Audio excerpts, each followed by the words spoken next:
Avant de commencer, j'aimerais vous proposer une image. En couture, couper n'est jamais un geste anodin. On hésite, on vérifie, on se demande si on ne va pas regretter. Mais sans coupe, rien ne prend forme. Et en création de contenu, c'est exactement la même chose. Aujourd'hui, on va parler d'un outil qui génère beaucoup, parfois trop, Opus Clip. Et surtout, on va parler de ce qui se passe après, parce que le travail ne commence pas quand l'outil génère les clips. Il commence au moment où vous devez choisir.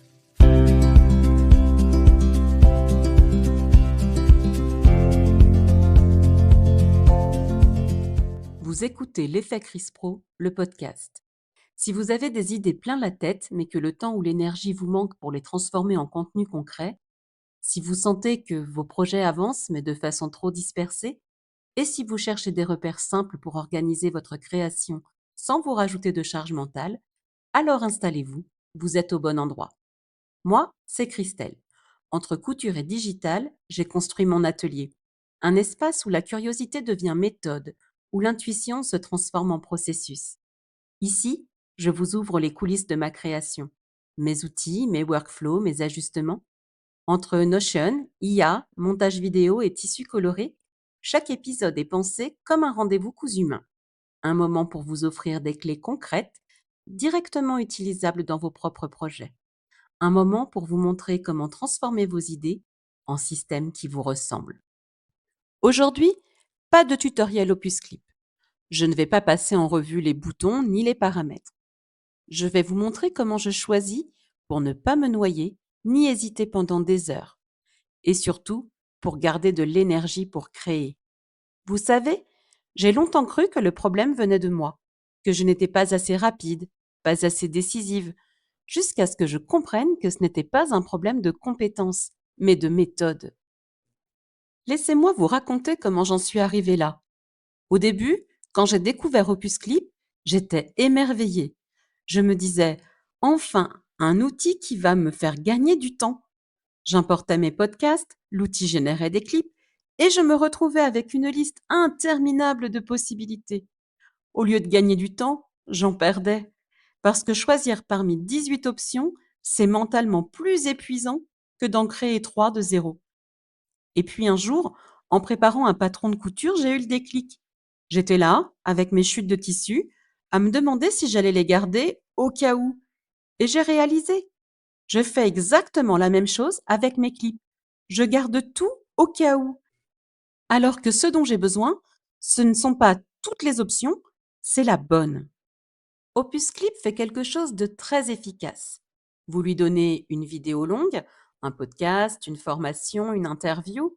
Il analyse tout et il vous propose automatiquement 10, 15, parfois 20 clips courts avec des sous-titres, des accroches et même des scores de performance potentiels.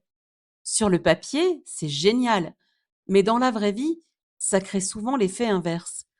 Trop de choix, trop d'options, et très vite, une forme de paralysie. On compare, on hésite, on se dit celui-ci est bien, mais celui-là aussi, et puis celui-là, je ne peux pas le jeter quand même. Résultat, soit on ne publie rien, soit on publie tout sans cohérence, sans intention claire. Je vais vous donner un exemple concret. La semaine dernière, Opus Clip m'a généré 18 clips d'un seul épisode. J'ai passé 2 heures à hésiter, à comparer les scores, à rejouer les extraits, pour finalement n'en publier aucun ce jour-là, parce que j'étais épuisée mentalement avant même d'avoir commencé. Et là, c'est important de poser une chose.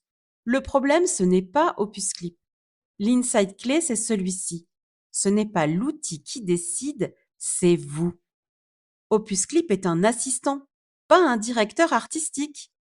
Et avant même d'ouvrir l'outil, je vous propose une mini-clé très simple. Avant d'ouvrir Opus Clip, posez-vous cette question. Quelle est l'idée principale que je veux faire circuler cette semaine? Pas 10 idées, pas un résumé, une seule. À partir de là, tout devient plus simple, parce que vous ne cherchez plus le meilleur clip, vous cherchez le bon. Ma règle d'atelier est très simple. Un clip égale une idée claire. Pas un résumé, pas un mélange, Pas un extrait intéressant mais flou, une seule idée qui tient debout toute seule. Concrètement, voici comment je fais. Quand Opus Clip me propose la liste des clips, je ne regarde pas la vidéo en premier. Je lis uniquement les titres générés par l'outil. Et je me pose une question très précise. Est-ce que ce titre pourrait devenir un post à lui tout seul? Par exemple, Opus Clip m'a proposé un clip titré Les outils pour créateurs. Trop vague, ça ne dit rien, ça ne provoque rien. Je l'ai écarté immédiatement. Puis un autre, pourquoi Opus Clip crée de la paralysie? Ça, c'était utilisable. C'est une idée précise, un problème identifiable, un point de départ pour une conversation.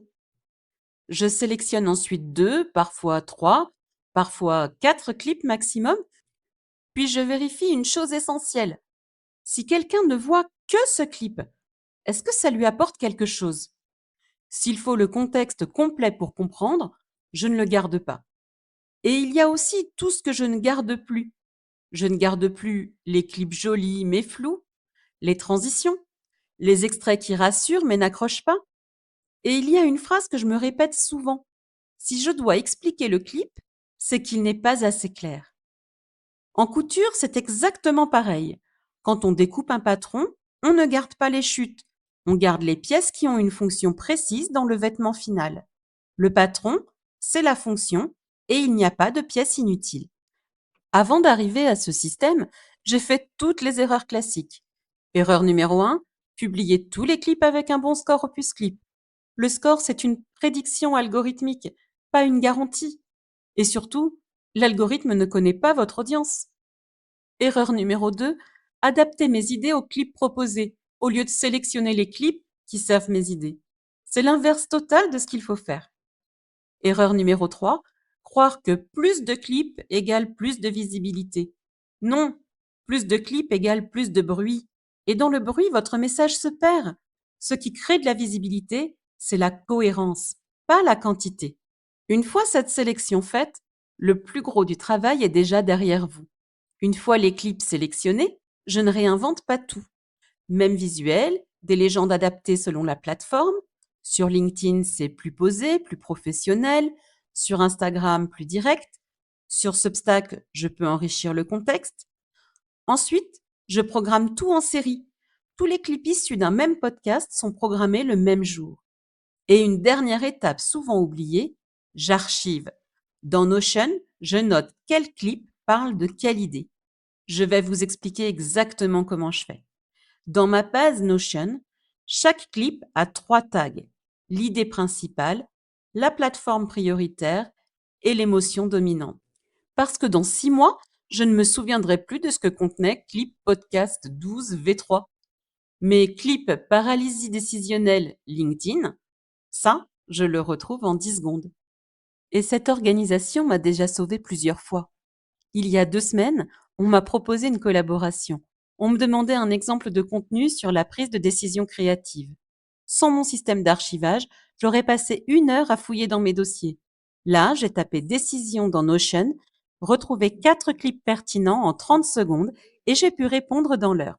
Parce que le temps que vous investissez dans l'organisation aujourd'hui, c'est du temps que vous récupérez multiplié par 10 demain. Et c'est là que je veux être très claire. Le vrai gain d'Opus Clip, ce n'est pas de créer 20 clips, c'est de vous faire gagner 2 heures de montage sur les 3 ou 4 clips qui comptent vraiment. En couture, il y a une règle qu'on apprend très tôt. Prévoir les marges de couture. On ne coupe jamais au ras, on garde de la marge pour assembler. Avec Opus Clip, c'est l'inverse. Il faut couper plus que ce qu'on pense, parce que la marge, dans le digital, ce n'est pas le tissu, c'est votre temps et votre énergie mentale. Mon process atelier est toujours le même. Capture, Opus Clip génère, sélection, je garde 3 ou 4 clips, assemblage, j'adapte les légendes, diffusion, programmation multiplateforme et archivage, Notion pour le futur. Et à chaque fois, je me repose cette question. Est-ce que ce clip allège ma communication ou est-ce que je le publie juste parce qu'il existe? Avant de valider définitivement un clip, je vérifie toujours ces 3 points. Premièrement, est-ce que l'accroche fonctionne sans le reste? Si quelqu'un scrolle et ne voit que les 3 premières secondes, est-ce que ça suffit à capter son attention? Deuxièmement, est-ce que ça correspond à mon message de la semaine? Pas au message du mois, pas à ma ligne éditoriale générale, au message précis de cette semaine. Troisièmement, est-ce que je pourrais en faire un carrousel LinkedIn demain si besoin? Si l'idée est assez forte, elle doit pouvoir vivre sous plusieurs formats. Si je réponds une seule fois non, je passe au clip suivant. En conclusion, Opus Clip est un outil puissant, mais comme tous les outils, il peut devenir une charge mentale si on ne pose pas une règle claire. La mienne, vous la connaissez maintenant. Un clip égale une idée claire. 3 ou 4 clips maximum par contenu pilier. Parce que le but, ce n'est pas de remplir un calendrier éditorial, c'est de faire circuler vos idées sans vous épuiser. Si je résume, moins de clips, plus d'intention, une règle claire. Et si je prends du recul, voici ce que ce système m'a vraiment apporté. Ce n'est pas juste du temps gagné, c'est de la clarté mentale. C'est la certitude de savoir que chaque contenu que je publie a une raison d'être. Ce n'est pas du remplissage, ce n'est pas de l'opportunisme, c'est intentionnel. Et ça change tout dans la façon dont mon audience reçoit mes contenus. Parce qu'on sent quand quelqu'un publie avec intention. Et on sent aussi quand quelqu'un publie juste parce qu'il faut publier. Et je vous laisse avec cette image. Personne ne porte un vêtement avec toutes les chutes cousues dessus. Un bon clip, c'est une coupe nette. Avant de se quitter, j'aimerais vous poser une question. Quel est le critère que vous avez le plus de mal à assumer quand vous sélectionnez vos contenus? Vous pouvez me répondre en commentaire ou en message. Pas pour faire mieux, mais pour faire plus juste. Merci d'avoir partagé ce moment avec moi. J'espère que vous repartez avec une piste à tester, un processus à ajuster ou simplement un peu plus de clarté pour la suite. C'était l'Effet Chris Pro, le podcast. Si cet épisode vous a aidé à y voir plus clair, abonnez-vous ou partagez-le à quelqu'un qui manque de temps, mais pas d'idées. Vos retours et vos partages sont le fil rouge qui fait grandir ce podcast. On se retrouve très bientôt pour un nouvel épisode. Et souvenez-vous, chaque ajustement, même petit, améliore déjà votre système.